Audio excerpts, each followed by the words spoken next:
নমস্কার, আমি শুভ্রকান্তি চ্যাটার্জি। আমার ইউটিউব চ্যানেল সেলেস্টিয়াল ইনবক্সে প্রথমেই আপনাদের সকলকে স্বাগত জানাচ্ছি।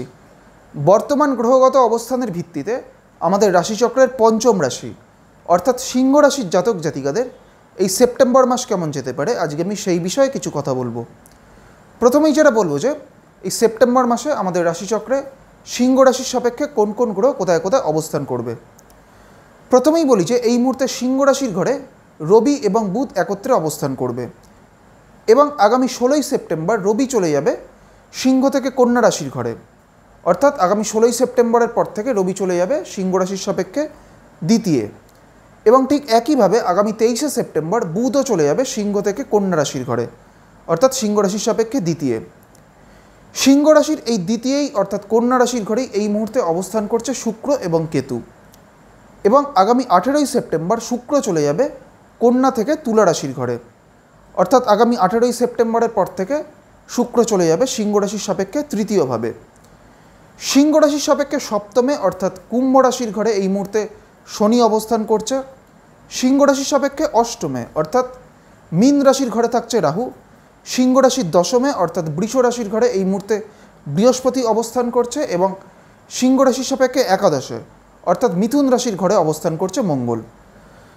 প্রথমেই বলি যে এই সেপ্টেম্বর মাসে সিংহ রাশির জাতক জাতিকাদের স্বাস্থ্যগত দিক থেকে কোমরের নিচের কোনো অংশে, বিশেষ করে পায়ে কোনো ধরনের চোটাঘাত লাগার বা কোনো ধরনের ব্যথা পাওয়ার কিন্তু একটা প্রবণতা এই সময় দেখা যাবে। এবং এর পাশাপাশি সিংহ রাশির জাতক জাতিকাদের মধ্যে যাদের অলরেডি কোনো ধরনের হার্টের কোনো প্রবলেম রয়েছে বা যাদের হাই ব্লাড প্রেশার রয়েছে, তাদের ক্ষেত্রেও কিন্তু এই সেপ্টেম্বর মাসটা কিন্তু কিছুটা সতর্ক থাকতে হবে। এই মুহূর্তে শনির দৃষ্টিও কিন্তু রয়েছে সিংহ রাশির ওপরে। সেই কারণে সিংহ রাশির জাতক জাতিকাদের তাদের মানসিক দিক থেকেও কিন্তু একটা মানসিক অস্থিরতা বা মানসিক চাপ, দুশ্চিন্তা, এই বিষয়গুলো বৃদ্ধি পাওয়ারও একটা সম্ভাবনা দেখা যাবে। সিংহ রাশির ক্ষেত্রে আগামী 23শে সেপ্টেম্বরের পর থেকে বুধ চলে যাবে কন্যা রাশির ঘরে, অর্থাৎ সিংহ রাশির দ্বিতীয় ভাবে। এই দ্বিতীয় ভাবকেই বলা হয় আয় ভাব। এবং 23শে সেপ্টেম্বরের পর থেকে রবি এবং বুধ কিন্তু একত্রিত হয়ে সিংহ রাশির এই দ্বিতীয় ভাব অর্থাৎ আয় ভাবেই অবস্থান করবে। এবং এই রবি বুধের যে কনজাংশনটা হচ্ছে সেটাকেই কিন্তু একত্রে বলা হচ্ছে যে বুধাদিত্য যোগ। এই বুধাদিত্য যোগই কিন্তু তৈরি হচ্ছে সিংহ রাশির সাপেক্ষে আয় ভাবে। সেই কারণে আগামী 23শে সেপ্টেম্বরের পরবর্তী সময়টা থেকে অর্থাৎ মাসের শেষ দিক থেকে সিংহ রাশির জাতক জাতিকাদের আর্থিক উন্নতির কিন্তু একটা খুব জোরালো সম্ভাবনা মাসের শেষ দিক থেকে দেখা যাবে। সিংহ রাশির ক্ষেত্রে এই মুহূর্তে দশম ভাব অর্থাৎ কর্মভাবে বৃহস্পতি অবস্থান করছে। সেই কারণে সিংহ রাশির জাতক জাতিকাদের কর্মজীবনের দিক থেকে কিন্তু এই সেপ্টেম্বর মাসটা সামগ্রিকভাবে একটা অত্যন্ত ভালো সময়। তবে এই সেপ্টেম্বর মাসে সিংহ রাশির জাতক জাতিকাদের আগামী 18ই সেপ্টেম্বর অবধি সময়টা কিন্তু সিংহ রাশির জাতক জাতিকাদের কর্মজীবনের ক্ষেত্রে কোনো পরিবর্তন আসার কিন্তু একটা সম্ভাবনা থাকবে। সিংহ রাশির যারা ব্যবসা করছেন তাদের ক্ষেত্রে কিন্তু এই সময় কিছুটা সমস্যা দেখা যাবে। সিংহ রাশির জাতক জাতিকাদের পরিবারে এই সেপ্টেম্বর মাসে কিন্তু পরিবারে কোনো ধরনের কারোর শারীরিক কোনো ধরনের সমস্যা বা পিতৃস্থানীয় কোনো ব্যক্তির কোনো ধরনের স্বাস্থ্যগত কোনো সমস্যা হওয়ার কিন্তু একটা সম্ভাবনা এই সময় দেখা যাবে। এবং এর পাশাপাশি সিংহ রাশির জাতক জাতিকাদের এই সেপ্টেম্বর মাসে নতুন কোনো সম্পত্তি ক্রয়েরও একটা সম্ভাবনা কিন্তু এই সেপ্টেম্বর মাসে থাকবে। সিংহ রাশির ক্ষেত্রে সিংহ রাশির চতুর্থপতি মঙ্গল কিন্তু এই মুহূর্তে সিংহ রাশির সাপেক্ষে একাদশ ভাব অর্থাৎ সাফল্যের ভাবে অবস্থান করছে। সেই কারণে যাদের সিংহ রাশির যারা শিক্ষার্থী তাদের ক্ষেত্রে এই সেপ্টেম্বর মাস কিন্তু একটা সামগ্রিকভাবে একটা অত্যন্ত ভালো সময়।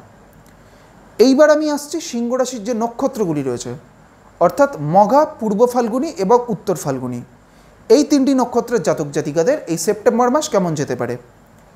প্রথমেই আমি আসছি মঘা নক্ষত্রের ক্ষেত্রে। মঘা হচ্ছে কেতুর নক্ষত্র এবং মঘা হচ্ছে আমাদের রাশিচক্রের দশম নক্ষত্র। প্রথমেই বলি যে স্বর্ণালী চক্রে এই মুহূর্তে মঘা নক্ষত্রের সাপেক্ষে সাংঘাতিক নক্ষত্রে অবস্থান করছে শনি। সেই কারণে এবং এর পাশাপাশি সিংহ রাশির সাপেক্ষে শনি কিন্তু অবস্থান করছে মারকভাবে, এবং শনির দৃষ্টিও থাকছে কিন্তু সিংহ রাশির ওপরে। সেই কারণে যাদের সিংহ রাশির মঘা নক্ষত্র তাদের ক্ষেত্রে কিন্তু এই সময়টা বিশেষ করে স্বাস্থ্যগত দিক থেকে কিন্তু তাদের একাধিক সমস্যা তৈরি হওয়ার একটা সম্ভাবনা দেখা যাবে। কোনো ধরনের চোটাঘাত লাগার বা কোনো ধরনের রক্তপাত হওয়ারও কিন্তু একটা সম্ভাবনা এই সময় মঘা নক্ষত্রের জাতক জাতিকাদের ক্ষেত্রে থাকবে। তাই সেই দিক থেকে মঘা নক্ষত্রের জাতক জাতিকাদের কিছুটা কিন্তু সতর্ক থাকতে হবে। মগার পর হচ্ছে পূর্ব ফাল্গুনী নক্ষত্র। পূর্ব ফাল্গুনী হচ্ছে আমাদের রাশিচক্রের 11 নম্বর নক্ষত্র এবং পূর্ব ফাল্গুনী হচ্ছে শুক্রের নক্ষত্র। স্বর্ণালী চক্রে এই মুহূর্তে পূর্ব ফাল্গুনী নক্ষত্রের সাপেক্ষে সাংঘাতিক নক্ষত্রে রাহু অবস্থান করছে এবং রাহুও কিন্তু অবস্থান করছে সিংহ রাশির সাপেক্ষে অষ্টমভাবে অর্থাৎ দুস্থানে।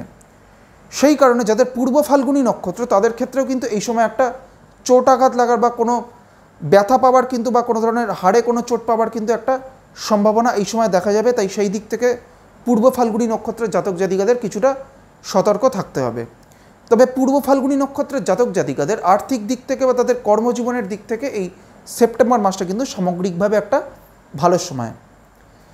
পূর্ব ফাল্গুনির পর হচ্ছে উত্তর ফাল্গুনী নক্ষত্র।